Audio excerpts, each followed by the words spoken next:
चला तर मंडळी, तुम्ही कधी अशी रेसिपी ट्राय केलेली आहे का? या ठिकाणी मी मसूरची डाळ घेतलेली आहे। मसूरची डाळ मी छान अशी धुवून घेतलेली आहे 2 पाण्याने। डाळ धुवून झाल्यानंतर मी त्यामध्ये अशा प्रकारे पाणी टाकून डाळ 10-15 मिनिटांसाठी भिजत ठेवलेली आहे। त्यानंतर लगेचच मी सोललेला लसूण घेतलेला आहे। हिरवी मिरची घ्यायची आहे। त्यानंतर 1 चमचा अख्खे धने घेतलेले आहे मी या ठिकाणी। हळद घ्यायची आहे अर्धा चमचा। मीठ टाकून घेणार आहोत आपण आणि हे सर्व पाणी टाकून आपण मिक्सरला अशा प्रकारे त्याची बारीक पेस्ट करून घेणार आहोत। व आपलं वाटण झाल्यानंतर आपण लगेचच या ठिकाणी मी एक मध्यम आकाराचा कांदा घेतलेला आहे। कांदा मी अशा प्रकारे बारीक कट करून घेतलेला आहे। कांदा कट करून झाल्यानंतर मी लगेचच या ठिकाणी कोथिंबीर घेतलेली आहे। कोथिंबीर मी बारीक कट केलेली आहे।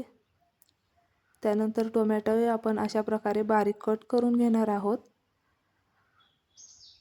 आपला कांदा टोमॅटो कोथिंबीर कट झाल्यानंतर आपण या ठिकाणी घेणार आहोत सुके बोंबील घेणार आहोत आपण। सुके बोंबीलही मी अशा प्रकारे त्याचं डोकं काढून अशा प्रकारे त्याचे उभे काप करून घेतलेले आहे लांब। त्यानंतर पॅन मध्ये बोंबील अशा प्रकारे भाजून मी या ठिकाणी घेतलेले आहेत। लगेचच मी कुकर ठेवून घेतलेला आहे। कुकर मध्ये तेल टाकलेलं आहे। तेल छान गरम झाल्यानंतर आपण त्यामध्ये बारीक चिरलेला कांदा टाकून घेणार आहोत। कांदा टाकल्यानंतर लगेचच आपण बोंबीलही त्यामध्ये टाकून घ्यायचे आहेत आणि कांदा आणि बोंबील तेलामध्ये छान फ्राय करून घ्यायचा आहे, जेणेकरून कांद्याचा सर्व कच्चेपणा निघून जाईल आणि कांदा खायला कचकच लागणार नाही।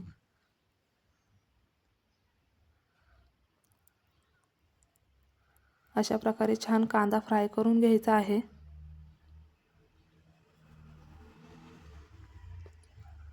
मध्ये मध्ये त्याला मिक्स करायचा आहे, जेणेकरून आपला कांदा करपणार नाही। कांदा फ्राय झाल्यानंतर त्यामध्ये लगेचच वाटण टाकून घ्यायचं आहे। वाटणही छान मिक्स करून घ्यायचं आहे। वाटण छान फ्राय करून घ्यायचं आहे तेलामध्ये, त्याला तेल सुटेपर्यंत। बघा आपल्या वाटणाला छान तेल सुटलेलं आहे। त्यानंतर लगेच त्यामध्ये मी हळद टाकून घेतलेली आहे। हळद टाकल्यानंतर लगेच टोमॅटो आणि थोडीशी कोथिंबीर मी टाकून घेतलेली आहे। सर्व छान मिक्स करायचं आहे आणि भिजत ठेवलेली डाळ आपण त्यामध्ये टाकून घेणार आहोत। डाळ टाकल्यानंतर मी या ठिकाणी 2 मध्यम आकाराचे बटाटे घेतलेले आहे। बटाट्याचे अशा प्रकारे मी उभे काप करून घेतलेले आहेत। बटाटे ऑप्शनल आहे, तुमच्या घरात बटाटे असतील तर तुम्ही टाका, नाही टाकले तरीही चालतील। माझ्याकडे घरात होते त्यामुळे मी टाकलेले आहेत। त्यानंतर आवश्यकतेनुसार पाणी टाकून घ्यायचं आहे आणि चवीपुरतं मीठ टाकून घेणार आहोत आपण। वरतून कोथिंबीर टाकून घेणार आहोत। कुकरचं झाकण बंद केलेलं आहे। त्यानंतर 2 शिट्ट्या देऊन घ्यायच्या आहेत। 2 शिट्ट्यांमध्ये आपला बटाटा आणि डाळ छान शिजते आणि तयार आहे आपला डाळ बोंबील बटाटा। ही डाळ खाण्यासाठी इतकी छान लागते, अप्रतिम लागते। बोंबीलची टेस्ट त्यामध्ये खूप छान लागते।